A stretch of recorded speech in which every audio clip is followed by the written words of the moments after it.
السلام علیکم ورحمۃ اللہ تعالی وبرکاتہ۔ حاضرین، ایک سبق آموز واقعہ جس کو سن کر آپ کا ایمان تازہ ہو جائے گا، اس واقعہ کو پورا ضرور سنیں۔ چلیے بڑھتے ہیں واقعے کی طرف۔ یہ واقعہ ہے بنی اسرائیل کے ایک قاتل کا۔ حضور اکرم صلی اللہ علیہ وآلہ وسلم نے اللہ کے یہاں توبہ کی مقبولیت سے متعلق صحابہ کرام رضوان اللہ اجمعین کے سامنے بنی اسرائیل کے ایک قاتل کا نہایت خوبصورت اور ایمان افروز واقعہ بیان فرمایا کہ بنی اسرائیل میں ایک شخص چوری، ڈکیتی اور قتل میں بہت مشہور تھا اور نہایت معمولی بات پر کسی کو بھی قتل کر دیتا تھا۔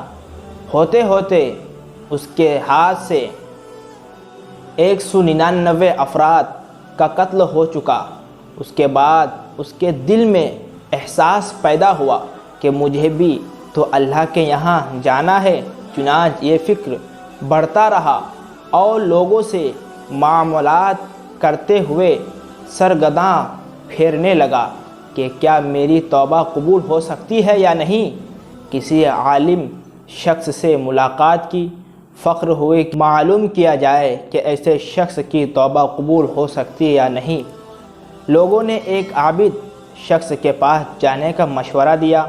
اس شخص نے اس کے پاس جا کر مسئلہ معلوم کیا کہ کیا میری توبہ قبول ہو سکتی ہے اور کیا میری مغفرت ہو سکتی ہے، جبکہ میں نے 99 انسانی کی جان مار دی ہے۔ تو اس عابد کو مسئلہ معلوم نہ تھا، تو اس نے اپنی عقل سے قیاس آرائی کی کہ جو آدمی 99 انسانوں کی جان مار سکتا ہے اس کی مغفرت کہاں سے ہوگی۔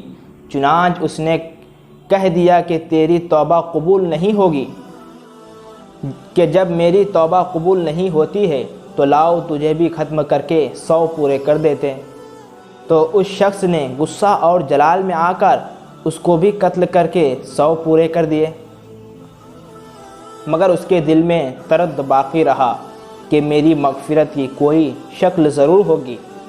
اس لیے اس نے لوگوں سے پھر معاملات کا سلسلہ جاری کر دیا کہ روئے زمین میں سب سے بڑا عالم کون ہے، اس سے جا کر کہ معلوم کروں گا، وہی صحیح مسئلہ بتا سکتا ہے۔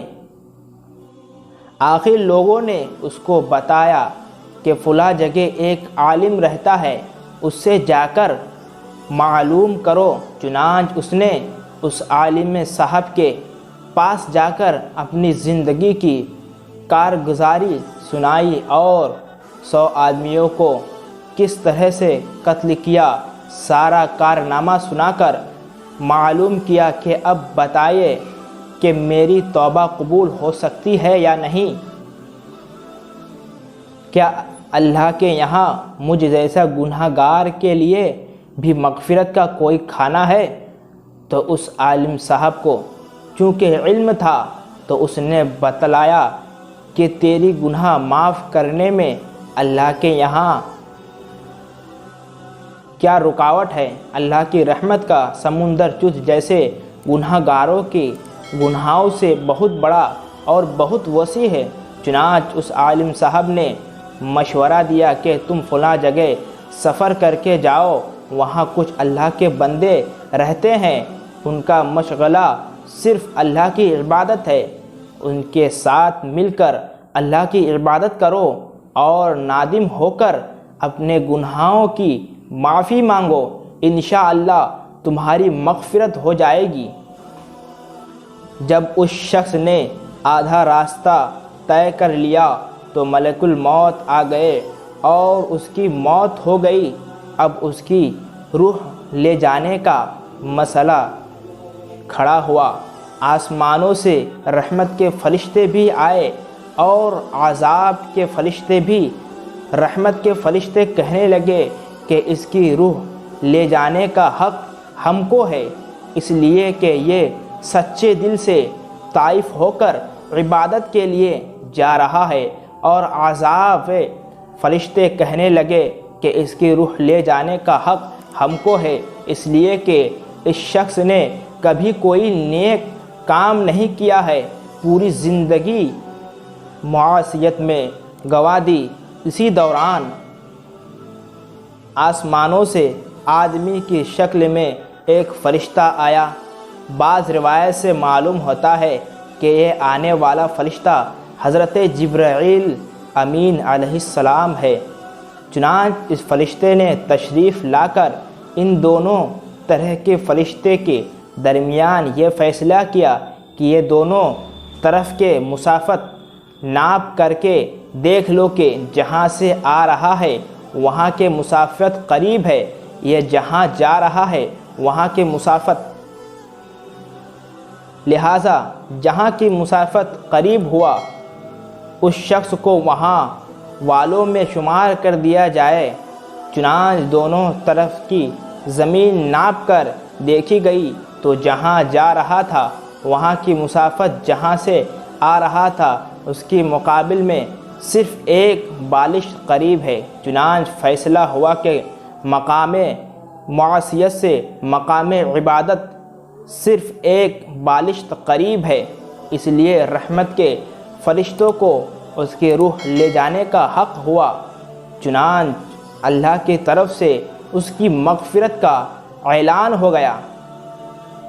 ایک روایت میں آتا ہے کہ قتادہ رضی اللہ تعالی عنہ فرماتے ہیں کہ حسن نے فرمایا کہ ہم سے یہ ذکر کیا گیا ہے کہ اس شخص کے پاس جب ملک الموت آیا تو وہ شخص سینے کے بل اس سر زمین کی طرح گھسیٹتا گیا۔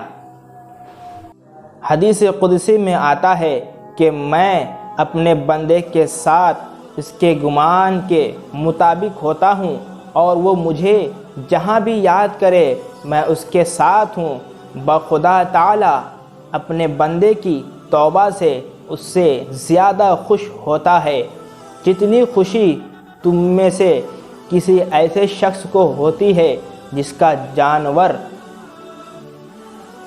بیابان میں گم ہو کر پھر اسے مل جائے، اور جو شخص ایک بالشت میری طرف آتا ہے میں ایک ہاتھ اس کے قریب ہو جاتا ہوں، اور جو شخص ایک ہاتھ میرے قریب آتا ہے میں اس کے ایک باع قریب ہو جاتا ہوں، اور جب وہ میرے طرف چل کر آتا ہے تو میں اس کی طرف دوڑ کر آتا ہوں۔